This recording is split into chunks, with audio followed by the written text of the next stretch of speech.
Hello and welcome to June at Gasper Cottage. And this month, everything is just coming up roses. From the rugged Rosa rugosa through to the blousy old English roses. Everywhere you turn is dripping with romance and scent. You know, some of the flowers are fleeting and you've got to keep on top of the deadheading, but it's a glorious time.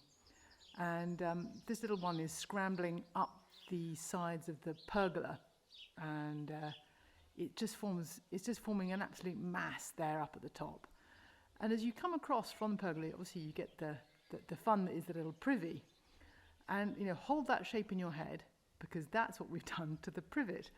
Obviously it still needs to grow and it is just coming through to green, but I think the two lumps of privet making those little triangles is going to really lighten and kind of make more fun in that area. And you come across, you've got the shaggy mass there of the willow behind that glorious pink rose. And then on the end of the house, you get the honeysuckle, which is there, it's draped all around the kitchen door, and the scent just permeates and moves around in and out of the house. And when the breeze is in the right way, all across the garden. And then you're back to more roses. As you come round to the front of the house, there's this fantastic pair of white roses. So there's one growing up the side of the house and one is kind of over the door and then comes across onto the side. Where seen from the path, the little heads of the nautia just dance in front of the roses, and the combination is magical. But all around the garden, it is the roses at this season. And this is an amazing kind of, it's not that big a shrub, but it is drenched in the flower, and it's fragrant, and it cuts, and it repeats. What's not to like? And I think in this area, I'm going to need more roses, because it's a little bit green at the moment, a little bit too green. Lots of willow, lots of grasses, but it needs a bit more pizzazz at this time of year.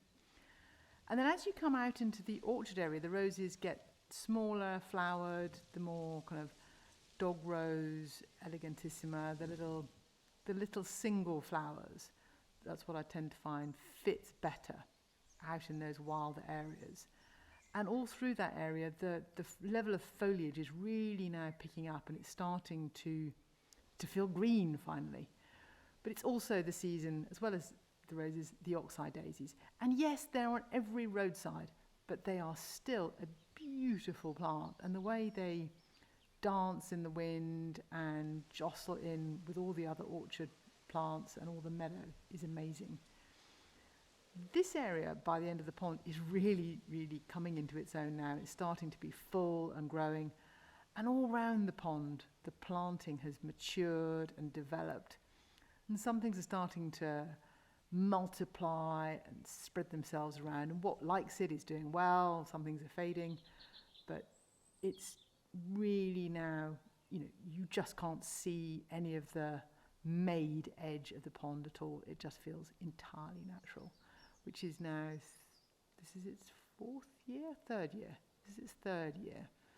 So it's come on fantastically well, and I love it.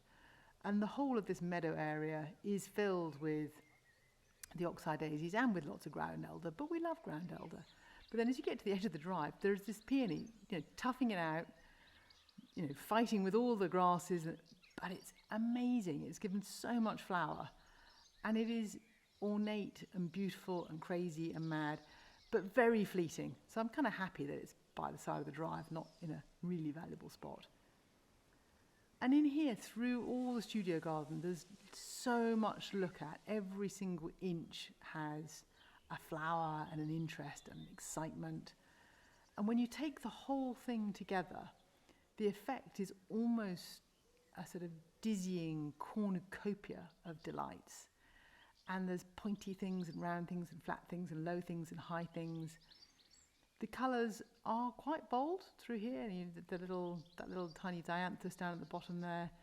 Just things lift, and this mix of the pinks here.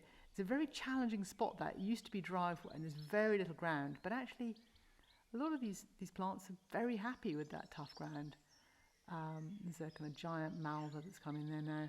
And as you look across to the other side of the little pond, you see the cornus, which has flowered its socks off this year. And they're so beautiful. I suppose technically they're not flowers. What are they? Are they bracts? Is that it? But anyway, the white things with the pink bits on, we know what we're talking about. And it's just a mass, and it's been really, really healthy.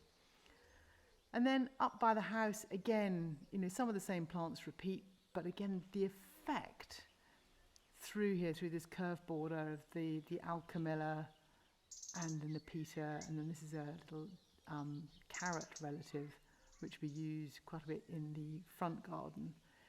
And the front garden is really just filled with flowers and romance and fluff. It's all glorious.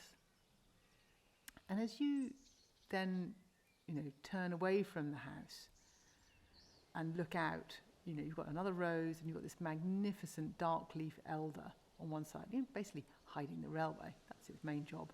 But it does also frame the view. And Gasper Cottage, as always, is about the view.